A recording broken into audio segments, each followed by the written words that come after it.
وبه نستعين على أمر الدنيا والدين وصلى الله على سيدنا محمد. dhammaan bulshada halkay isugu timi oo ugu mudan yahay sidii hore loo sheegay gudoomiyaha guurtiga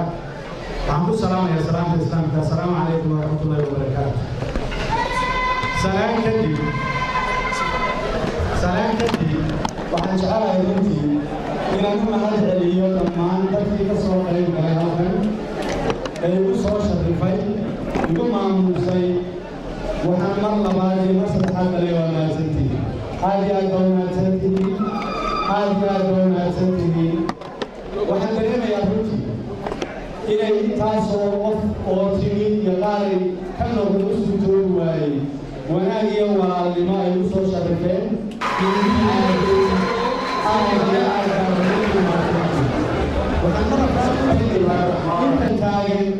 ee waqtiga badan taagnay ee dartiga u taagnay waan idin arkayaa waa idin xusuusanahay aad baa wanaagsantihiin. ma hadda intaanan dhammayn waxaan ku celinayaa oo u mahad celinaya intii igala soo shaqaysay ama idinki gelisay ee buugga markan qorayay igala qayb qaadatay waxaase ka horaysiinaya waxa weeye qolada iska leh ama mulkiilaha iska leh ama tiimka ka shaqaynaya xaruntan aynu ku qabannay oo runtiisi aan hagar lahayn noogala shaqeeyey colays badana ku dhacay tasxiija iyo tiimkiisu mahadsan yihiin. mar labaad xamse iyo bahda qur-aanka ee igala shaqaynaysay xafladda iyo qabanqaabada iyaguna waa mahadsan yihiin. waxaan intaa ileeg iyo inka badan ba u mahad celinaya intii buugga igala qayb qaadatay oo maalintu buugga ku qoran yahay waana u mahadnaqay ayaa iminkana u mahad celinayaa. waxaan se ka horaysiinaya iyagana tiimkaan sheegay inan ka mid oo aad ugu qaaliya saarakiin oo maqan oo ku maqan Nairobi soo waayay ka soo gaadho laakiinse qabanqaabada iyo tiimka oo ay tilmaameen oo mahad celinaya tiimkii igala qayb qaatay baan ugu horaysiinaya agaasiga madaxtooyada saaxiibkay xasan cabdimadan oo ahaa qofkii koobaad ee marka buugga damcaynan qoraan weydiiyey oo runtii igu dhiirigeliyey. waxaa sidaa mid lamid ah ugu mahad celinaya xuseen aadan ciidayr wasiirkii ganacsiga oo isagu nad fikirka keliya maaha fikirkee ururinta markaan ka shaqaynayay aad iyo aad igala qayb qaatay afkaarta iyo talooyinka wax badan igu biiriyey aad baan ugu mahad celinaya xuseen aadan ciidayr waad wanaagsantihiin. waxaan kaa mid lamid ah uga mahad celinayaa inta ku qoran buugga iyaguna ee uu ka mid yahay maxamed baashaxaas xasan oo nolosha fadhiya oo isaguna buugga kuna qoran isaga iyo xasanba ay ku leeyihiin wax la yidhahdo gogolxaad aan bixiyey afka qalaad lagu yidhahdo forwardka ku leh oo aad dadkii soo akhriyey talooyinka badanka ka bixiyey aad iyo aad bay u mahadsan yihiin aan ugu mahad celinaya. waxaa xusin mudan oo aan si gaar ah ugu mahad celinayaa intii tafaatiirka oo cabdicasiis ninka la yidhahdo gulcade iyo xudayfe doctor faysal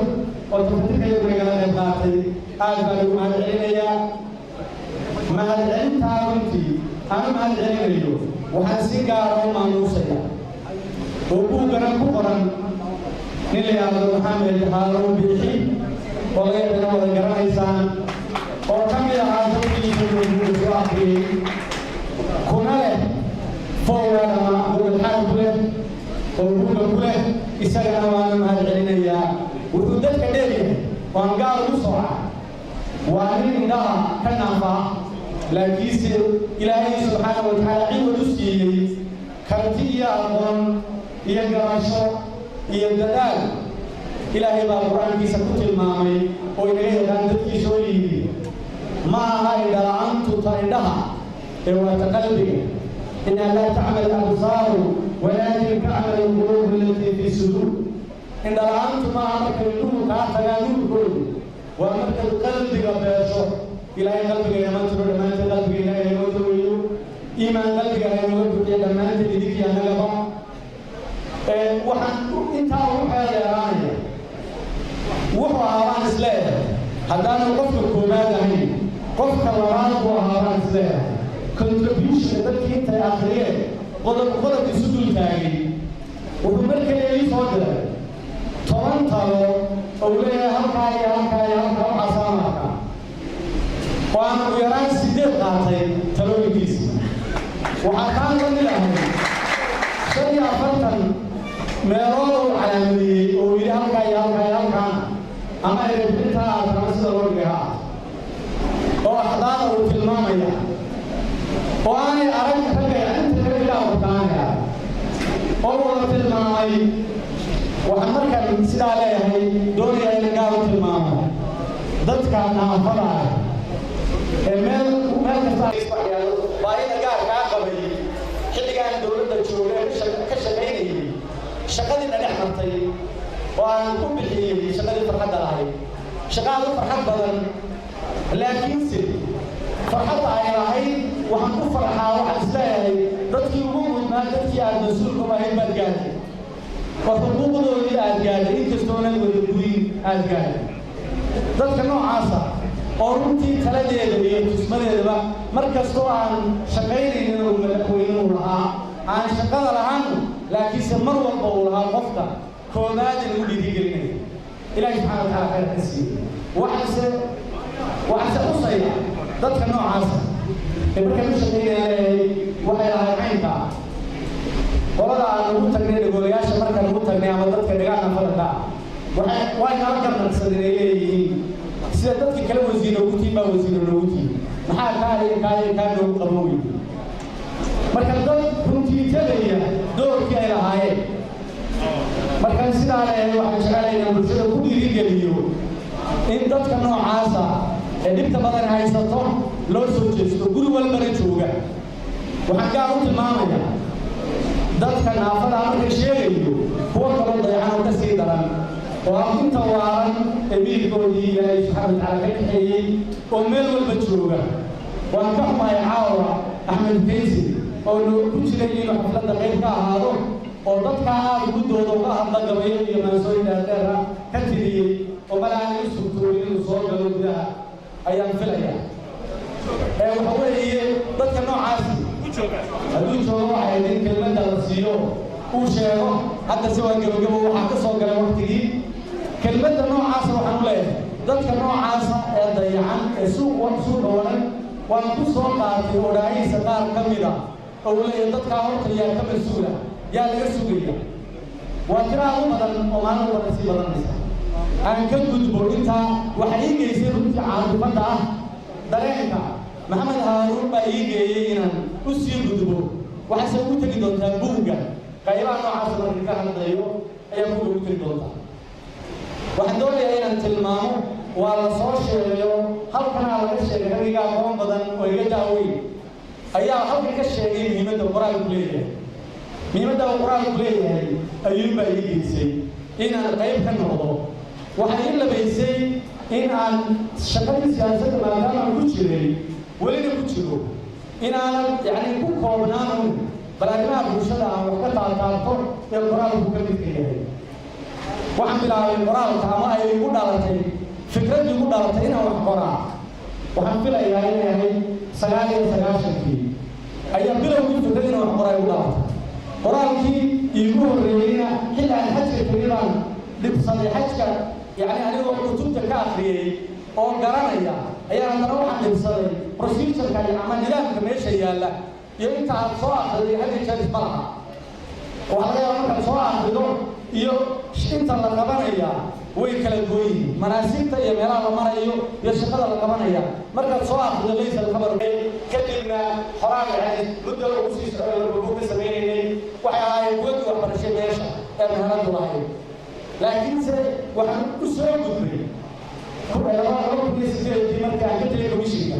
ayaan ku hameeyey inaan waxa weeye qoraal qoro laakiinse yani xilli dee aan siyaasadda soo galayo mawjad kale galayba ay ahaydo qoraaladii markaa yani ka duwanaayo cilmigaa ee ku hameeyey qoraalaan ahayn oo siyaasadeed baa yani soo galay noloshaydii oo bilow aan markaa cagta saaray buuggana qayb ka mida bay ku leedahayo markaa komishinkaan ka hadlayo أنا بدي زمان سياسة دو لا بكون يتطلب حلقي أنا كمشي كم كاي حسين حلقا ما بلاد قرآن واحد سوق هذا أنا ونيجي ده كل شيء توير من تاي نيجي وأنا بلاد وحبا وحاول أنا يسكول ده أنا يجي إن أفضل مويان بركان مدحتويدا يجي يعني سياسة العروض صوصة مدحتويدا يجي أيام أخير لو جاء واحد صار مشغول بدن أنا وعلى ضد الوعي سبيديا قرمات قريسي قرمات أخير فرصة حياة هاي خلال سفرات